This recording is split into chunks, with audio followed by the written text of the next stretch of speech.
The communication chamber on Velara Prime shook violently as another explosion rocked the orbital defense platform above. Thilaris pressed their three-fingered hands against the console, desperately trying to keep the signal stable. Around them, the walls flickered with emergency lighting. And somewhere in the distance, alarms screamed warnings that everyone already knew. They were losing. They were dying. The Kravik Empire had come without warning, without demands, without mercy. Their massive warships had dropped out of hyperspace 3 days ago, and immediately opened fire on every Velorn vessel in orbit. The peaceful Velorn people had never built weapons designed to kill. Their ships were for exploration, for trade, for science. Against the Kravik war machine, they were nothing more than target practice. Thilaris had watched the death counter climb on their screen. Thousands. Tens of thousands. Soon it would be millions. The Kravik weren't interested in conquest or negotiation. They wanted the Velorn homeworld for its resources, and they were willing to exterminate an entire civilization to get it. Another blast shook the building. Thilaris steadied themselves and opened the emergency channel to the Galactic Council frequencies. Their voice trembled as they spoke into the transmitter. "This is Velara Prime. We are under attack. The Kravik Empire is destroying our world. Please, anyone who can hear this, we need help. Our people are dying. Our children are dying. Please respond." The words felt hollow even as Thilaris spoke them. The nearest council fleet was 6 days away. The Velorn had hours. Perhaps less. But what else could they do? They had to try. They had to hope that someone, somewhere, would hear their cry for help. The quantum relay hummed and crackled. Thilaris frowned at the readings. Something was wrong with the transmission array. The relay had taken damage from the orbital bombardment, and the signal was bouncing erratically through subspace. Instead of following the carefully mapped council communication networks, the distress call was scattering in random directions, reaching into dark sectors of space that hadn't been explored in centuries. Thilaris tried to correct the error, but another explosion threw them to the floor. When they climbed back to their feet, the console showed the message had already been sent. The distress call was out there now, traveling through space at faster than light speeds, reaching toward anyone who might be listening. The Velorn communication officer didn't know that their signal had just touched a small yellow star at the edge of charted space. A star the Galactic Council had marked with warning beacons 200 years ago. A star system containing a world called Earth, home to a species classified as dangerous and unpredictable. A species that had been deliberately isolated from the rest of galactic civilization. A species called humans, far across the galaxy. On the bridge of the UNS Indomitable, Admiral Day stood watching the stars through the massive viewport. His fleet was on routine patrol along the boundary of human-controlled space, checking the old warning buoys that marked where humanity's territory ended and the unknown began. It was boring work, but necessary. Humanity had learned the hard way that the galaxy wasn't always friendly. 200 years ago, human explorers had first encountered alien life. The meeting had gone badly. There had been misunderstandings, fear, violence. When it was over, the aliens had retreated and established a quarantine zone around Earth's solar system. Humanity had been trapped, isolated, cut off from the wider galaxy. But humans were stubborn. They didn't accept their isolation. They built better ships, better engines, better weapons. They expanded slowly, carefully, always watching for the aliens who had locked them away. Over 2 centuries, humanity had grown from one world to dozens of colonies, from a few primitive ships to a powerful space fleet. They had thrived in isolation, driven by the determination to never be trapped or helpless again. Admiral Day had spent 30 years in the fleet. He had risen through the ranks during the expansion era, commanding ships on the frontier, always pushing the boundaries of human space a little further. He was a careful man, but not a timid one. He believed humanity deserved a place among the stars, regardless of what the aliens who had quarantined them thought. Lieutenant Hana's voice broke through his thoughts. "Admiral, We're picking up something strange on the long-range sensors. It's a signal, but not one of ours. The translation software is working on it now. Day turned from the viewport. Put it through. The bridge speakers crackled with static, then resolved into words translated by the ship's computers. The voice was alien, definitely not human, and filled with desperation. This is Valara Prime. We are under attack. The Kravik Empire is destroying our world. Please, anyone who can hear this. We need help. Our people are dying. Our children are dying. Please respond. The message repeated, growing weaker with each cycle. Hana worked quickly at her console, her fingers flying across the controls. Sir, I've got a fix on the source. The signal is badly corrupted, but I can triangulate the location. It's coming from a system approximately 40 light-years from our current position. Outside the boundary. Outside the boundary, Day repeated quietly. Beyond the invisible line humanity had agreed not to cross. Out in the space, controlled by the aliens who had quarantined Earth, his executive officer, Commander Tay, stepped forward. Admiral, our orders are clear. We don't cross the boundary. We don't engage with alien civilizations without authorization from Earth Command. That signal could be a trap. Day listened to the message play again. The fear in that alien voice was real. No one could fake that kind of terror. Somewhere out in the dark, people were dying. They had called for help, and somehow their message had reached humanity. Hana, how long would it take us to reach that system at maximum speed? Hana checked her calculations. 17 hours, sir. But that would mean crossing deep into uncharted territory. Day looked around his bridge. His crew was watching him, waiting for orders. He thought about the rules, the protocols, the careful diplomacy that governed humanity's expansion. He thought about the 200 years of isolation, of being judged and found wanting by aliens who had never given humanity a chance. Then he thought about that voice on the transmission, begging for help, talking about children dying.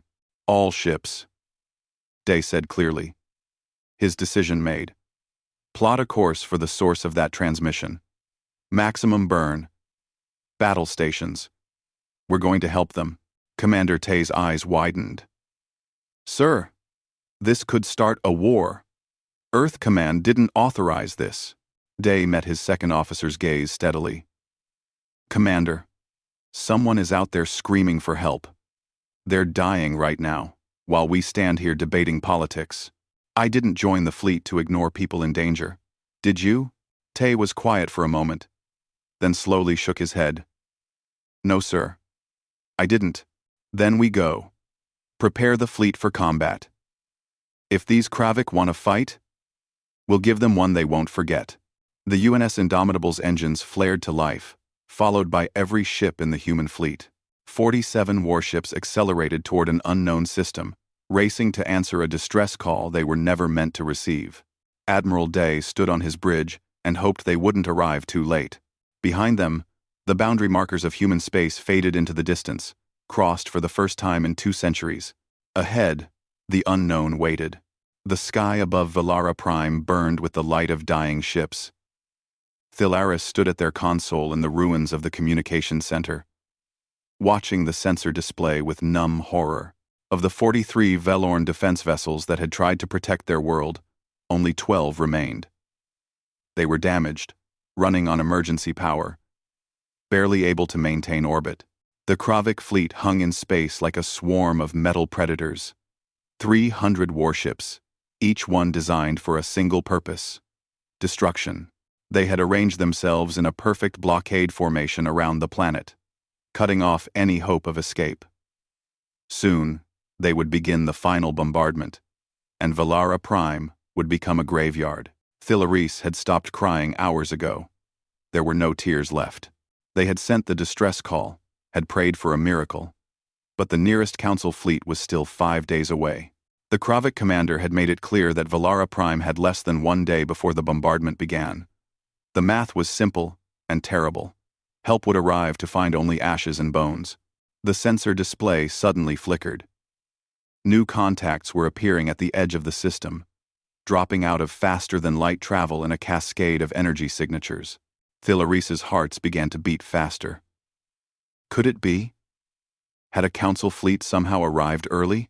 But the signatures were wrong. These weren't council ships. The energy readings were different. The drive systems unfamiliar. 47 unknown vessels had just entered Valorn space, and they were accelerating toward the planet at incredible speed. Thilaris quickly opened a channel to the remaining defense fleet. "Commander, are you seeing this?" The weary voice of Defense Commander Yileth responded. "We see them. Unknown configuration. Unknown origin. They're not responding to hails. Wait. We're getting something now." A new signal cut across all frequencies, powerful and clear. The language was translated instantly by the Valorn computers, though the words came from a species they had never encountered. "This is Admiral Day of the United Nations Space Force, approaching Valara Prime. We received your distress call. Kravik vessels. You are engaged in hostile action against a civilian population. You have one chance to withdraw. Stand down immediately or be removed by force." The transmission cut off. Thilaris stared at their console in shock. United Nations? Space Force? They had never heard of such a civilization. And there were only 47 ships. Against the Kravik's 300, they had no chance. Were these newcomers insane? The Kravik clearly thought so. Their response came quickly, filled with arrogant laughter. "Unknown vessels. You are interfering in Kravik imperial business. We claim this world and all its resources by right of conquest. You will leave immediately or be destroyed. You are badly outnumbered. Do not be foolish." Thilaris waited for the unknown fleet to retreat. No one challenged the Kravik when outnumbered. It was suicide. Instead, Admiral Day's voice returned. Colder now, stripped of all diplomatic pretense. "Last warning. Leave now, or face the consequences." The Kravik fleet commander laughed again. "So be it. All ships, destroy the intruders." The Kravik fleet began to turn, their weapons systems powering up, ready to add 47 more wrecks to the battle debris scattered around Valara Prime. Then the unknown ships opened fire, and Thilaris understood that everything they knew about warfare was about to change. The human fleet didn't retreat. They didn't maneuver defensively. They accelerated directly toward the Kravik formation at full speed, launching missiles that moved faster than anything Thilaris had ever seen. The projectiles crossed the distance between fleets in seconds, and when they hit, Kravik shields failed instantly. Hulls tore open. Ships began to break apart. "Impossible," Thilaris whispered. "Those are kinetic weapons. Pure mass accelerated to near light speed.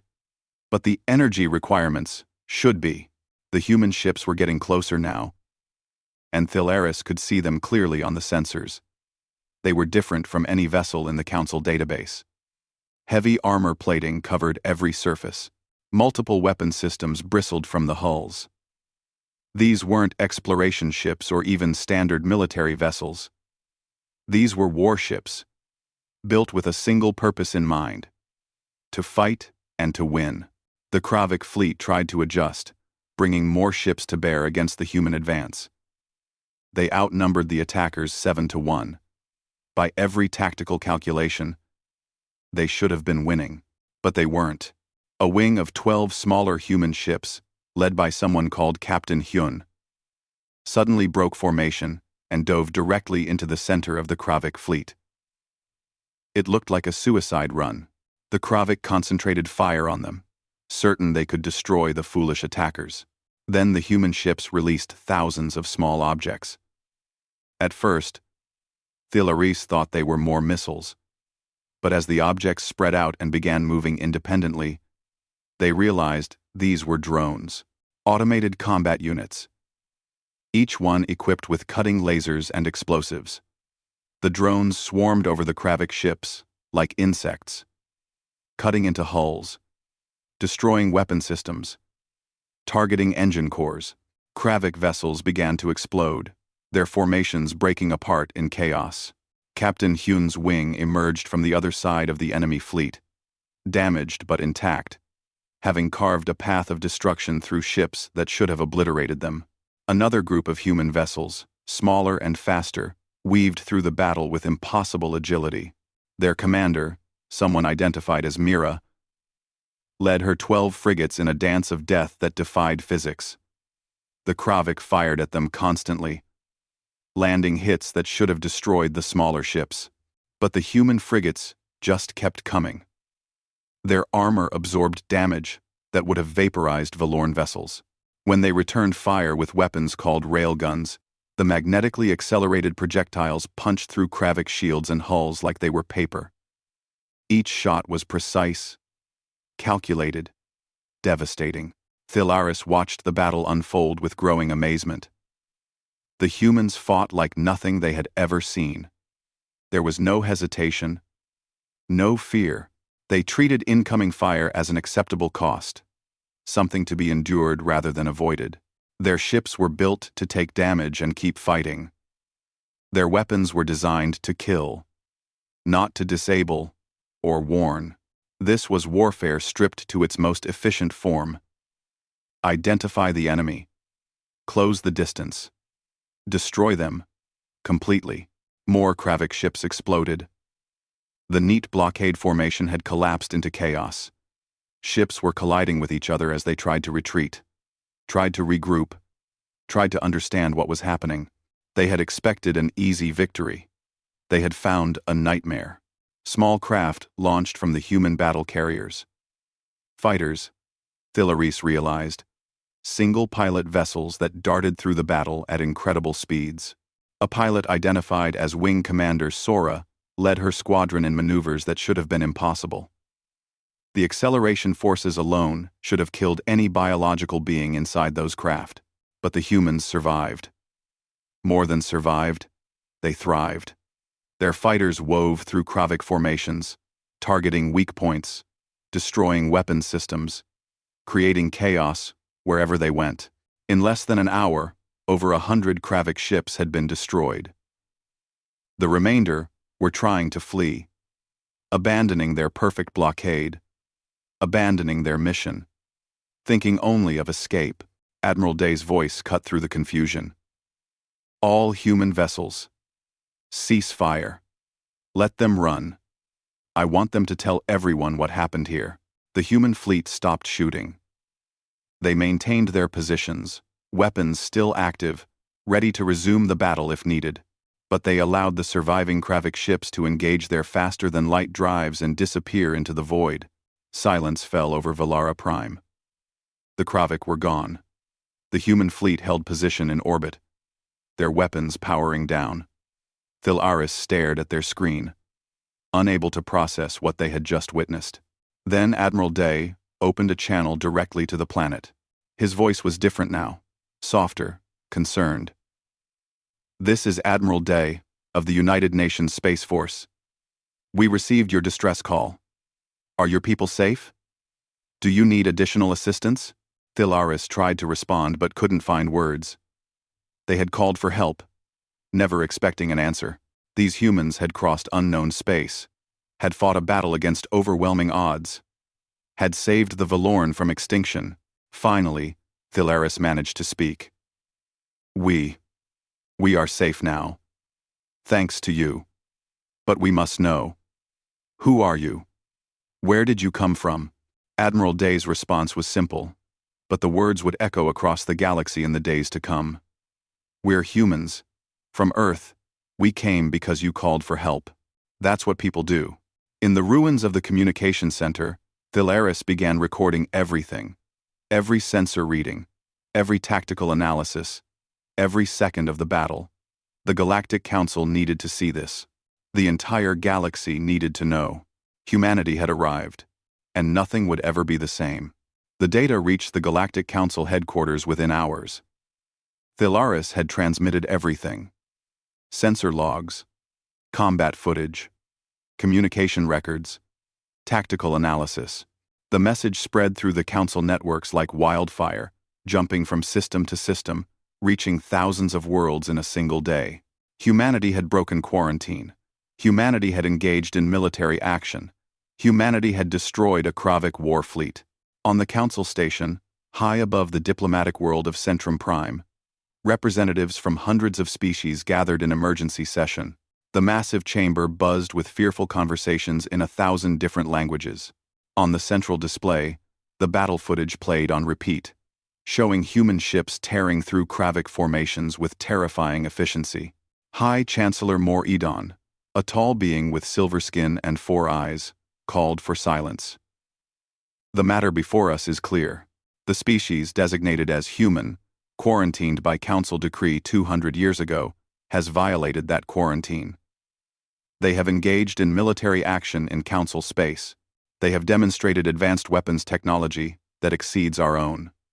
We must determine how to respond. A representative from the Eshtar species stood. Their voice was worried. How did they develop such technology? When we quarantined them, they had barely achieved faster than light travel. Now they have weapons that can destroy Kravic vessels in seconds. What happened during those 200 years? Across the galaxy, that same question was being asked on millions of worlds. The answer was beginning to emerge as researchers dug through old files and forgotten reports. On Valara Prime, scientist Jay was compiling a detailed analysis for the Valorn leadership. The young researcher had spent days studying every piece of data from the battle, and what they had discovered was both fascinating and terrifying. The humans didn't just survive their quarantine, Jay explained to the assembled Valorn Council. They thrived. Look at their ship designs. They're not based on Council technology. They developed everything themselves, from scratch. And because they were isolated, because they had no one to trade with or learn from, they had to innovate constantly. Jay brought up schematics of human weapons systems. Their railguns use magnetic acceleration to fire solid projectiles at a significant fraction of light speed. It's simple physics, but the engineering required is extraordinary. Their missiles use fusion drives and AI guidance systems that can make split-second targeting decisions. Their armor is a composite material we've never seen before, designed to absorb kinetic and energy weapons. One of the Valorn counselors interrupted. But surely the Kravic had superior numbers. How did so few human ships defeat so many? Jay pulled up footage of the battle, highlighting specific moments. The humans don't fight the way we do. Watch this section. Captain Hyun's destroyer wing performs what appears to be a suicidal charge directly into the enemy formation. Every tactical program we have says this should have resulted in their destruction. But the humans have different tactics. They accept that their ships will take damage. They build redundant systems so that even heavily damaged vessels can continue fighting. They calculated that they could survive long enough to deploy their drones, and they were right. More footage appeared, showing human frigates under heavy fire. Commander Mira's frigates absorbed hundreds of direct hits. Kravic weapons that would destroy our vessels barely scratched their armor. The humans designed their ships to endure punishment and keep fighting. It's a completely different philosophy of warfare. Another counselor asked the question that troubled everyone. But what about their pilots? Those fighter maneuvers should be impossible. The acceleration forces would kill any living being. Jay nodded slowly. That's perhaps the most disturbing discovery. Humans have internal skeletons made of a material called bone. It makes them more resistant to acceleration forces than most species, and they've developed something called inertial dampening technology that further protects them. Wing Commander Sora's fighter pulled maneuvers that would have killed any of us, but humans can survive it. They can endure conditions that would be fatal to other species. The council chamber fell silent as the implications sank in. The humans weren't just technologically advanced. They were physically tougher, more adaptable, more capable of surviving in extreme conditions. There's more, Jay continued quietly. I analyzed their combat doctrine, the way they make decisions in battle. They don't hesitate. When Admiral Day decided to engage, there was no debate, no committee, no lengthy discussion. He gave an order, and the entire fleet obeyed instantly. Their command structure is incredibly efficient, and most importantly, their goal in combat isn't to force surrender or disable enemy ships. It's complete destruction. They fight to win. Absolutely, and without mercy. One of the elder counselors spoke up, their voice shaking. 200 years ago, we quarantined them because we thought they were too aggressive, too dangerous. We were trying to protect the galaxy. Instead, we gave them time to become even more powerful. What have we done? The question hung in the air, unanswered. Back on the council station, the debate continued for days. Some species called for immediate military action against humanity. Others argued for diplomatic engagement. The Valorn, forever grateful for their salvation, advocated strongly for welcoming humanity into the galactic community. The Kravik Empire remained conspicuously silent. The surviving ships from the battle at Valara Prime had returned home, carrying tales of the human attack. For the first time in decades, the Kravik were afraid. An emergency session of their military council was underway, but they released no statements, made no demands. They were too busy trying to understand what had hit them. Meanwhile, across explored space, regular citizens were having their own reactions to the news. On trading stations, in markets, in homes and gathering places, everyone was talking about the humans. Some saw them as saviors. The Valorn were broadcasting their gratitude everywhere, telling how the humans had crossed unknown space to answer a distress call from strangers. Stories spread of Admiral Day's simple statement, "We came because you called for help." Many species found hope in that message. The idea that somewhere in the galaxy, there was a powerful civilization that would defend the innocent. Others saw humanity as a threat. The footage of human weapons destroying Kravik ships was terrifying. These weren't careful, measured attacks. This was overwhelming force, applied with brutal efficiency. What would happen if humanity decided to turn those weapons against other species? Who could stop them? The Council eventually decided on a course of action. They would invite humanity to send representatives to the Council station. It was presented as diplomacy, as a peaceful, first contact. But everyone understood the truth. This was an interrogation. The Council needed to know what humanity wanted, what they planned, whether they were friends or enemies. The message was sent to Admiral Day's fleet, still orbiting Valara Prime. The Admiral accepted immediately, and the Council began preparing for humanity's arrival. High Chancellor Moridun watched the preparations with growing unease. In 200 years of isolation, humanity had transformed from a species barely capable of leaving their own solar system into an interstellar power that could defeat the Kravik Empire in battle. What else had they developed? What other secrets did they possess? And most troubling of all, if the roles were reversed, if the Council had been the ones crying for help, would humanity have come? Or would they have remembered their 2 centuries of forced isolation and left the Council to its fate? Moridun suspected he knew the answer. The humans had crossed the galaxy for strangers. They had fought against overwhelming odds for people they had never met. They had demonstrated not just power, but compassion, which made them either the greatest allies the galaxy had ever known, or the most dangerous enemies imaginable. The High Chancellor hoped desperately that it would be the former, because after seeing the battle footage, after analyzing human capabilities, Moridun understood one thing with absolute certainty. If humanity decided to be an enemy, the galaxy was not prepared to stop them. The Council chamber's lights dimmed as representatives filed out, heading to their quarters to rest before the humans arrived. In the darkness, the battle footage continued to play on the central display, showing human ships moving through space with deadly purpose. The galaxy had learned fear. Now it would learn whether that fear was justified, or whether humanity would prove to be something the galaxy desperately needed. Heroes who answered when others cried for help, regardless of the cost. The UNS Indomitable approached Council Station with Admiral Day standing on the bridge, watching the massive structure grow larger on the view screen. The station was enormous. a ring of metal and crystal 20 kilometers in diameter, spinning slowly in orbit above Centrum Prime. Thousands of ships from hundreds of species docked at its ports, making it the diplomatic heart of galactic civilization. It was also a trap. Day knew this.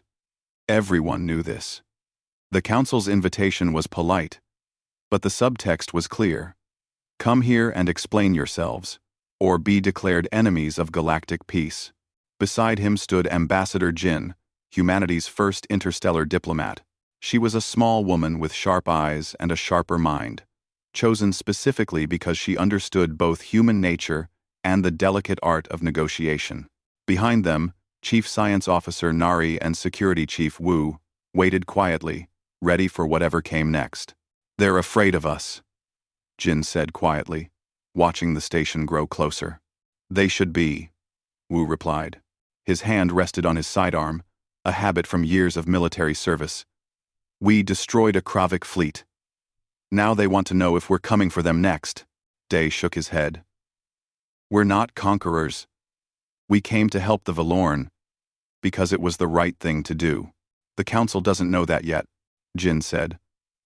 They're judging us based on our actions, and our actions demonstrated overwhelming military force. We need to show them we're more than just weapons and warships. The shuttle departed from the Indomitable, carrying the human delegation down to the Council Station's diplomatic quarters. As they flew through the docking bay, Day watched dozens of alien ships from species he had never seen before. The galaxy was vast, diverse, and ancient. Humanity was the newcomer here, the unknown factor that had disrupted centuries of established order. The council chamber was intimidating by design. Hundreds of representatives sat in tiered seating that rose toward the ceiling, surrounding a central platform where speakers addressed the assembly. As the human delegation entered, every conversation stopped. Thousands of eyes from dozens of species focused on the four humans walking calmly to the central platform. High Chancellor Moridin stood at the elevated seat of judgment. The silver-skinned being studied the humans with all four eyes before speaking. We acknowledge the delegation from Earth.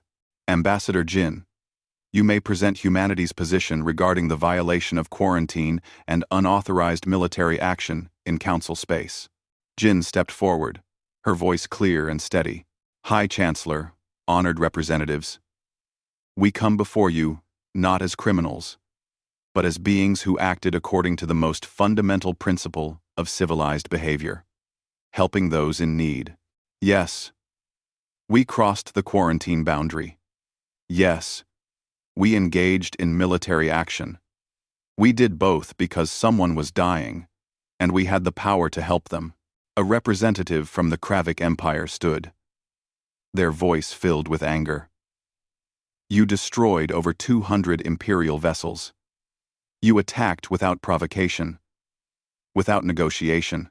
You acted as aggressors and murderers. The Council must punish this violence and compensate the Empire for its losses. Jin turned to face the Kravic representative. Your vessels were bombarding a civilian population. You were in the process of committing genocide against the Valorn people. We gave you a chance to withdraw peacefully. You chose to attack. What followed was not murder. It was justice. The chamber erupted in arguments. Some species supported the humans. Others demanded punishment. The noise grew louder until High Chancellor Moridin called for silence. The Council must consider the broader implications, Moridin said. Humanity was quarantined because of a violent first contact incident 200 years ago. The records show that human explorer Captain Han attacked Council vessels without provocation, resulting in significant casualties. This demonstrated that humans were too aggressive, too dangerous to be part of galactic civilization. Your recent actions seem to confirm that assessment. Chief Science Officer Nari stepped forward, holding a data tablet. High Chancellor, with respect, that historical record is incomplete. May I present additional evidence? Moridin nodded, and Nari activated a holographic display. Images appeared in the air above the central platform, showing the original first contact incident from a different perspective. This data comes from Captain Han's ship logs, recovered from our historical archives. The images show what actually happened during first contact. Captain Han's exploration vessel encountered a Council patrol. He attempted peaceful communication. The Council ships interpreted his vessel's active sensors as weapon locks and opened fire without warning. Captain Han's ship was heavily damaged. His crew was dying. He returned fire to protect them, not as an act of aggression, but as an act of survival. The images continued, showing the desperate space battle, the human ship trying to escape, the Council vessels pursuing. Captain Han never wanted a fight. He wanted to explore, to meet new civilizations peacefully. The Council judged humanity based on a misunderstanding and locked us away for 2 centuries. Nari's voice grew stronger. In those 200 years, we didn't sit idle. We built a civilization. We developed technology. We explored the space we could reach. We became stronger because we had to, because we were alone and afraid that if we ever encountered aliens again, they might try to destroy us. But we never forgot the dream of peaceful contact.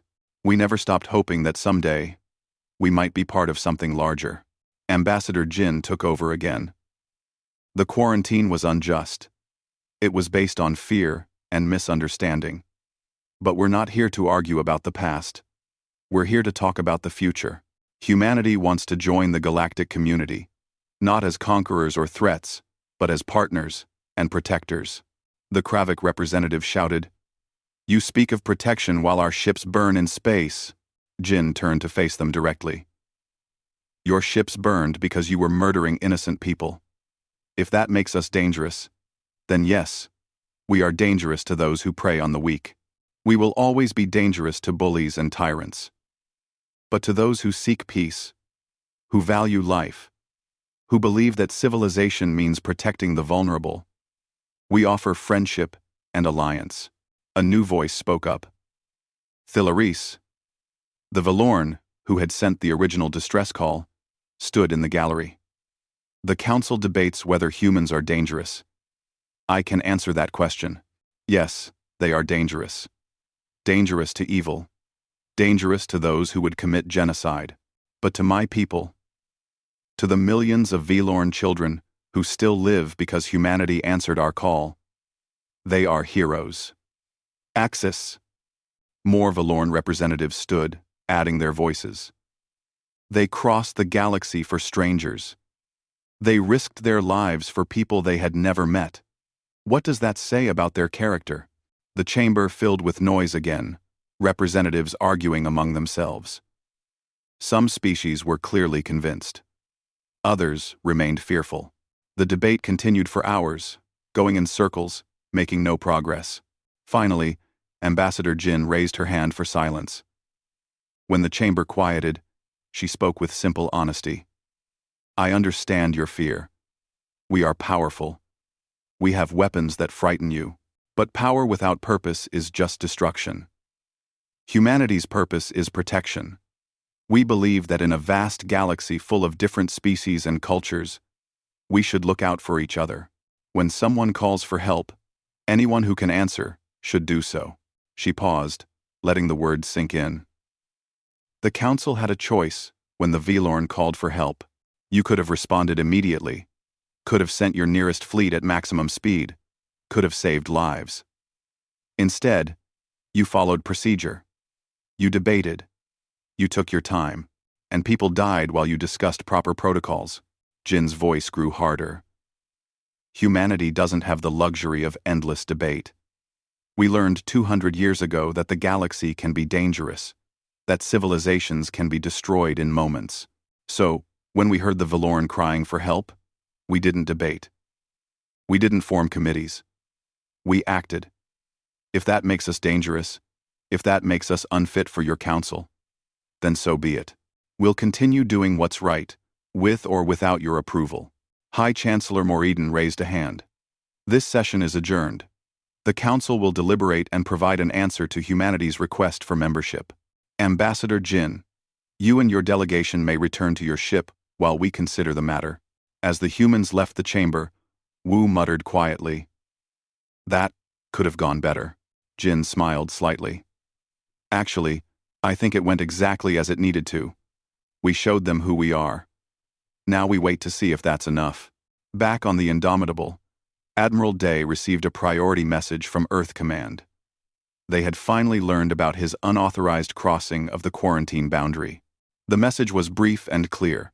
Return home immediately to face disciplinary action. Day deleted the message.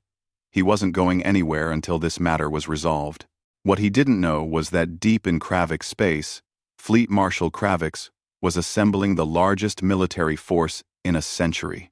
2,000 warships were gathering, preparing for a single mission. Travel to Earth and show humanity the price of defiance. The Kravik would have their revenge. Ara worked the night shift at the Valorn Intelligence Monitoring Station, listening to signals from across the galaxy. Most nights were quiet. Routine. Tonight was different. Tonight, Ara intercepted something that made their blood run cold. The transmission was encrypted, but Valorn code-breaking technology was excellent. Within minutes, Ara had decrypted the Kravik military communication and immediately understood the danger. Fleet Marshal Kravix was mobilizing 2,000 warships. The target was clearly stated in the battle orders. Earth. Sol System. The human homeworld. Ara didn't hesitate. They opened an emergency channel directly to the UNS. Indomitable.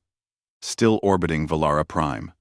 When Admiral Day's face appeared on the screen, Ara spoke quickly. Admiral, I have intercepted Kravik military communications. They are assembling a massive fleet. 2,000 vessels. They are planning to attack Earth within 2 weeks. Day's expression didn't change, but his eyes hardened. Send me everything you have. The data transfer took only seconds. Day reviewed the information, then looked back at Ara. Thank you for the warning. Your people have saved countless human lives today. Ara felt they should say more, should offer help, should do something other than deliver terrible news. Admiral, that's an enormous fleet. Larger than anything we've seen in generations. Can you defend against such numbers? Day's smile was cold and dangerous. They're about to find out what happens when you threaten humanity's home. Thank you again, Ara. We need to prepare. The transmission ended. Day turned to his communications officer. Lieutenant Hana, send a priority message to all human ships, all colonies, all defense installations. Message is simple. Enemy fleet approaching Earth. All vessels return home immediately. This is not a drill. Across dozens of star systems, human ships received the message and began the journey home. From the furthest colonies to the nearest outposts, humanity's fleet turned toward Earth. This wasn't just a military response. This was every ship, every weapon, every person who could fight, racing to defend their homeworld. The Galactic Council learned of the Kravik mobilization through their own intelligence networks. High Chancellor Mor-Edan immediately called an emergency session. When the representatives gathered, the mood was tense. The Kravik Empire is preparing to attack Earth, Mor-Edan announced. By our estimates, humanity has perhaps 300 military vessels in total. The Kravik are sending 2,000. This will be a massacre, one representative stood. Perhaps this solves our problem. The humans are powerful, yes, but they are not invincible. The Kravik will destroy them. And we won't have to worry about humanity's military threat any longer. Thilaris jumped to their feet, voice shaking with anger. You would allow genocide? The humans saved my people. They came when no one else would. And now you'll sit here and let them die? Another representative spoke more cautiously. Even if we wanted to help, what could we do? The nearest council fleet is weeks away from Earth. The battle will be over before we could arrive. Mor-Edan looked around the chamber. We must at least send a message, offering humanity refuge. Their civilians could evacuate before the Kravik arrive. None. Mane. Nundi tu kame. Nundi tu kame. Nundi tu kame. Thilaris shook their head. You don't understand humans at all, do you? They won't run. They'll fight. Because that's what they do. At Earth, Admiral Day's fleet emerged from faster-than-light travel to find a sight that filled him with pride. The orbital space around humanity's homeworld was crowded with ships. Not just military vessels, but every spacecraft humanity possessed. Trading ships had mounted weapons. Colony transports had been converted to troop carriers. Even civilian yachts had joined the fleet, their owners refusing to evacuate while Earth was threatened. Commander Leah of Earth Defense Command met with Day in the war room beneath the planet's surface. The walls were covered with tactical displays, showing the defensive preparations. Admiral, we've got 200 battle carriers, 500 destroyers, 800 frigates, and 3,000 fighter craft ready for combat. We've also deployed automated defense platforms throughout the system. Every weapon we have is pointed at the approach vector the Kravik will use. Day studied the displays. Against 2,000 Kravik vessels. We're still outnumbered, more than 2 to 1. Leah smiled grimly. Then we'd better make sure every shot counts. Sir, there's something else. The research division wants to deploy some experimental weapons. They've been developing them for years but never had authorization to use them in combat. What kind of weapons? Leah pulled up schematics that made even Day's eyes widen. Directed energy weapons that can cut through ship hulls like butter. Gravitational mines that can crush vessels into compact debris. AI-controlled missile swarms that can overwhelm any point defense system. The scientists have been busy during our 200 years of isolation. Deploy everything, Day ordered. If the Kravik want a war, we'll show them what humanity is truly capable of. The news spread across Earth. Everyone knew what was coming. Instead of panic, there was determination. Factories worked around the clock, producing ammunition. Shipyards pushed out every completed vessel ahead of schedule. Volunteers flooded recruitment centers, ready to fight for their world. Wing Commander Gina briefed her fighter pilots in the launch bay of her carrier. Listen up. We're outnumbered, but we've trained for this. Every simulation, every drill, every exercise has been preparing us for the day someone threatened Earth. Well, that day is here. The Kravik think they can come to our home and destroy us. They're wrong. We're going to show them that you don't mess with humanity's homeworld and live to tell about it. The pilots cheered, their voices echoing through the massive hangar. 2 weeks later, the Kravik fleet arrived at the edge of the Sol system. 2,000 warships dropped out of faster-than-light travel in perfect formation. Their weapons already charging. Fleet Marshal Kravix stood on the bridge of his flagship, looking at the small blue-green planet ahead. Earth, the human homeworld, soon to be a tomb. His sensors officer reported with surprise. Marshal, we're detecting a massive fleet. They're not retreating, they're advancing toward us. Kravix pulled up the tactical display. The human fleet was indeed moving to intercept, forming a defensive line between the Kravik Armada and Earth. There were so many ships, far more than intelligence had predicted. How many vessels? Over 3,000, sir, including automated platforms and fighter craft. Kravix laughed. Still not enough. All ships, advance. Destroy them all. The two fleets rushed toward each other. In the moments before contact, Admiral Day opened a channel that broadcast to every human ship. This is Admiral Day. To all fleet units. Today, the Kravik Empire thought they could come to our home, threaten our families, destroy our world. They thought we would run or surrender. They were wrong. Behind us is Earth, our home, the place where humanity was born. Every person on that planet is counting on us. Every child, every parent, every friend. We will not fail them. All ships, engage the enemy. Show them what happens when you threaten Earth.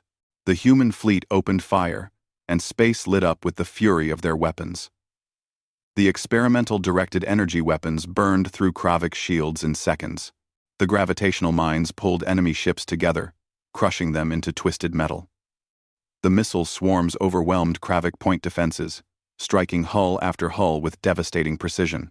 Wing Commander Gina led her fighters into the heart of the enemy formation, her pilots performing maneuvers that seemed impossible, destroying Kravik vessels with precise strikes on critical systems.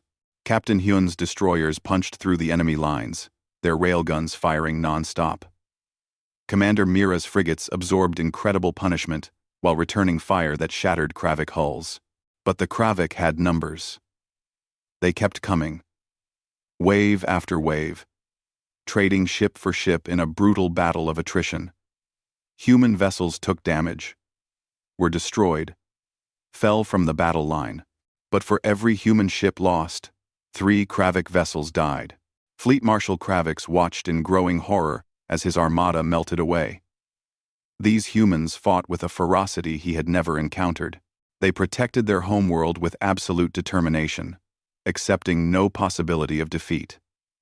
His ships were dying by the hundreds, and the human fleet kept fighting. 8 hours into the battle, Kravix made the hardest decision of his military career. All ships, retreat. Get us out of here. The surviving Kravik vessels, fewer than 100 from the original 2,000, fled the system.